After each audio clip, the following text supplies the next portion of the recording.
former Vice President Atiku Abubakar has accused the APC and some governors of allegedly diverting public funds to finance political activities ahead of the 2027 elections. Atiku claims funds meant for governance and public welfare are being redirected into political mobilization efforts linked to President Bola Tinubu's 2027 re-election campaign. The allegations have further intensified political tensions within the ruling party amid reports of disagreements among APC governors over the handling of public funds. The African Democratic Congress, ADC, has described the alleged diversion as public resources, as criminal and cruel. The APC Governors Forum, however, denies any internal crisis or wrongdoing, insisting the party remains united ahead of the 2027 elections. But for more on these allegations, the political implications and concerns over the use of public funds ahead of the 2027 elections, Arise News analyst Dash Shibwale joins us now. Good afternoon, Mr. Shibwale. Many thanks for being here. Good afternoon. It's a pleasure. We'll include me, even though he was complaining earlier about the fact that he didn't get the red memo, but you were. It's okay. It's okay. Polka dot time. Okay, it's a polka dot to drink. We'll make it work. Welcome, sir. So we spoke about this earlier on with a lawyer regarding ActionAid's angle. Now we're seeing the same topic coming from Atiku, who we discussed yesterday. What do you make of these allegations diverting public funds to campaign purposes? Yeah, if they are true, like the people making the allegations are saying, they will be criminal, sadistic, and very, very bad. Let's put it that way. If they are true.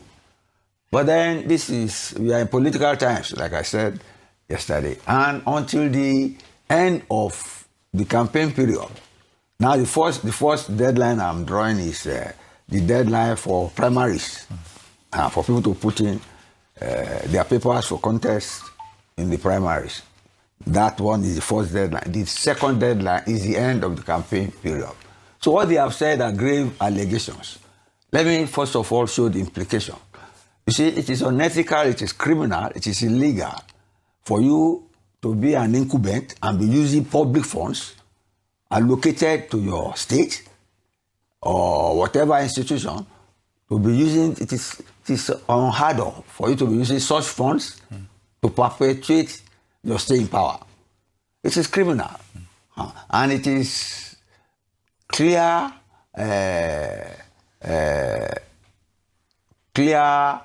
work for EFCC or the police. But I don't encourage media trial. They have made the allegation, and I've shown the import of it. It is criminal, it is bad, it is unethical.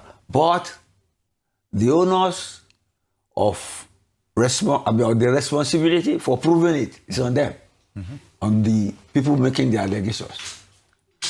I don't like frivolous allegations, especially when it is fiduciary and it involves money and it involves misuse of public funds. Indeed. They are grievous things. Like yesterday, I was saying this momentum will continue and we'll be having it on a day-to-day basis, but it is moving very fast.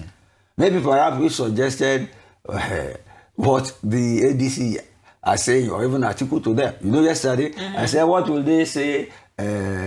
The Imo State governor, who was Miss Andy, he has funds for her, but now they have brought the real allegation now. So I would say there's no smoke without fire. The APC has to respond.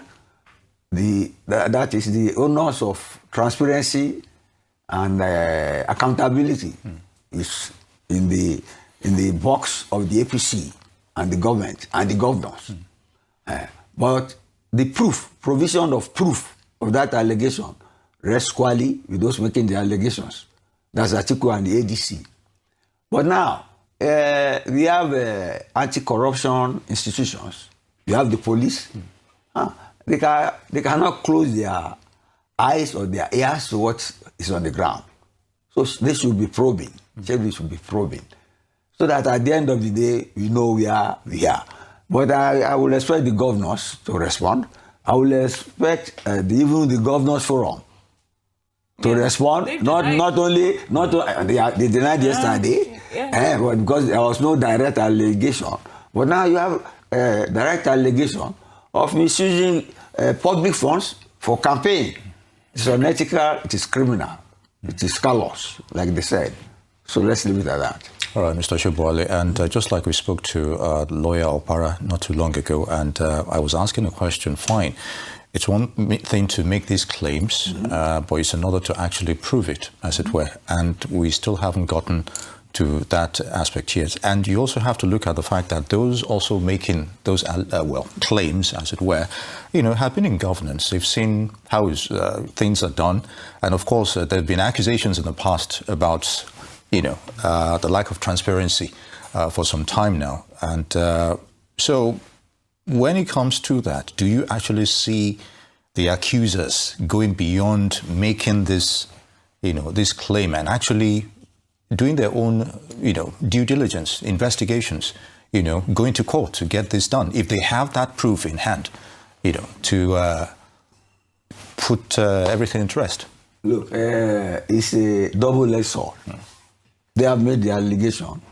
The onus is on them to provide proof. If it was in any other place, they could be taken to court for libel, defamation, or what have you. But that will take time, and we are on the eve of an election, so no harm. Let the other party who is being accused provide proof that they too are not involved in that sort of thing. See, but what you will have, what you invariably have is mudslinging. Actually, I would say this is mudslinging because of the gravity of the allegation. Somebody has to respond. Somebody has to respond. And somebody has to be taken to task for making such serious allegation. This is not, I won't call this misinformation or disinformation. And I won't call it mudslinging yet.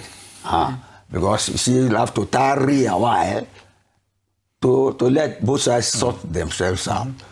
But either way, these are grievous allegations that impugn the integrity of our electoral process, impugn the integrity of our political climate, and it's not good for our democracy. It makes it difficult and almost unworkable and almost immoral.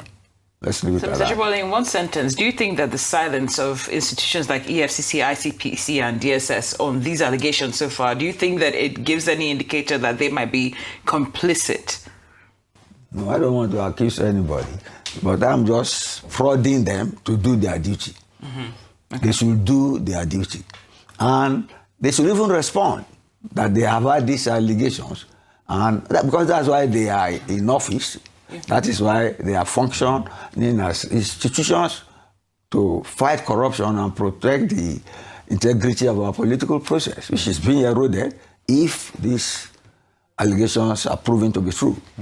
Yes. Hopefully those institutions will heed your word, and of course some kind of accountability will be done here. We'd like to thank you very much, Mr. Oshobuale, as always, on your thoughts on those issues. Good to have you.